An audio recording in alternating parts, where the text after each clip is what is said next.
आपके साथ बैठेंगे तो करेंगे। आज बिहार विधानसभा भी आज से प्रारंभ हो रहा है, तो समय अभाव है, वहाँ भी जाना।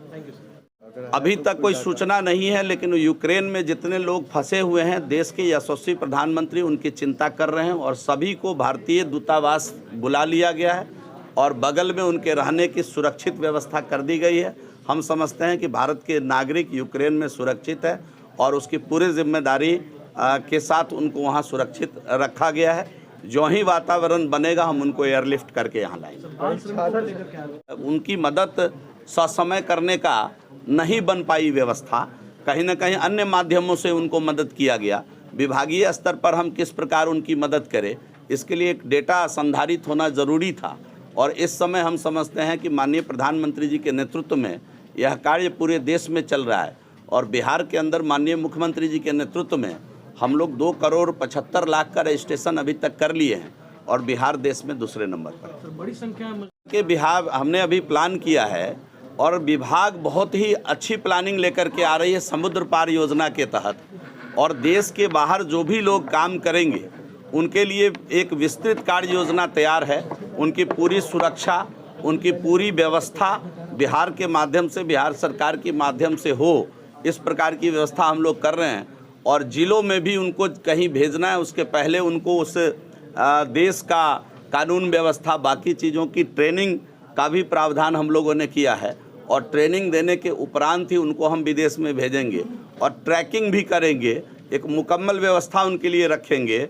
एक टोल फ्री नंबर भी उनके लिए हम लोग शुरू करने जा रहे हैं विभाग में, कि विदेश में किसी प्रकार की उनको परेशानी होगी तो यहाँ से बिहार की सरकार एक नोडल एजेंसी के रूप में कार्य करते हुए उनको पूरा सुरक्षित संरक्षित रखने का काम करेंगे। बहुत खुशी है कि एक तो लोगों को रोज़गार मिला है, एक पक्का रोज़गार, और विभाग को इस बात की प्रसन्नता है कि बिहार में हमारे पास जो स्ट्रेंथ था वो अधिकारियों का फील्ड में कम स्ट्रेंथ था, जिसके कारण हम ससमय कई बार जो कार्य है उसको संपादित नहीं कर पाते थे। कई बार लोगों का जो क्लेम है, क्लेमेंट को ससमय नहीं दे पाते थे और अधिकारियों की बड़ी कमी थी। आज बड़े संख्या में 40 से अधिक आज श्रम प्रवर्तन पदाधिकारी और 11 नियोजन अधिकारियों को आज नियुक्ति पत्र विभाग के द्वारा दिया जा रहा है और हम समझते हैं कि आने वाले दिनों में विभाग को सरलता और सुगमता से चलाने में इनकी महती भूमिका स्थापित होने वाली है।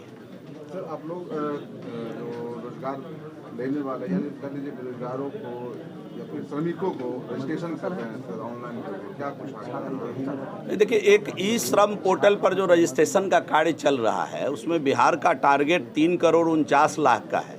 हमको प्रसन्नता है कि हम अपने अधिकारियों के सहयोग से, विभाग के अधिकारियों की मदद से उसमें अभी तक 2,74,75,00,000 का अचीवमेंट कर लिया है। बिहार पूरे देश में दूसरे नंबर पर है और आने वाले दिनों में इससे सभी प्रकार के सामाजिक सुरक्षा से श्रमिकों को किस प्रकार आच्छादित करें, इस श्रम पोर्टल के माध्यम से जिनका रजिस्ट्रेशन हो रहा है उसका उद्देश्य मुख्य रूप से यही है और हम उसमें बखूबी, मेरा पूरा यकीन है कि 31 मार्च के पहले जो बिहार को जो टारगेट मिला है भारत सरकार की तरफ से, उसको हम लोग पूरा कर लेंगे। असंगठित क्षेत्र के मजदूरों के लिए क्या योजना है? मैं बता रहा हूँ, असंगठित क्षेत्र के अंदर जितने मजदूर काम कर रहे हैं उनका रजिस्ट्रेशन ई श्रम पोर्टल पर हम लोग कर रहे हैं इस समय। उनको सभी प्रकार के, भविष्य में सभी प्रकार के सामाजिक सुरक्षा से आच्छादित किया जाएगा। अभी अगर उनके साथ जिनका रजिस्ट्रेशन हो गया है किसी प्रकार की कोई मिसहैपनिंग होती है और उसमें अगर उनकी मौत हो जाती है तो उनके परिजन को तत्काल 2 लाख रुपया उनके आश्रित के खाते में भारत की सरकार भेजने का काम करेगी और अगर डिसेबिलिटी का कोई पार्ट बनता है तो उसमें भी 1 लाख रुपए का प्रावधान ई श्रम पोर्टल पर रजिस्ट्रेशन के माध्यम से किया गया है। और इसकी एक खास बात है कि पूरे देश में एक ही आईडी पर ये श्रमिक अब काम करेंगे और उनकी एक पहचान होगी। इस दिशा में भी कोविड के बाद एक बड़ा डिमांड था कि एक असंगठित क्षेत्र में काम करने वाले श्रमिकों का कहीं कोई डेटा नहीं था। सरकार अगर चाहती भी उनको मदद करना तो डेटा के अभाव में उनकी मदद ससमय करने का नहीं बन पाई व्यवस्था।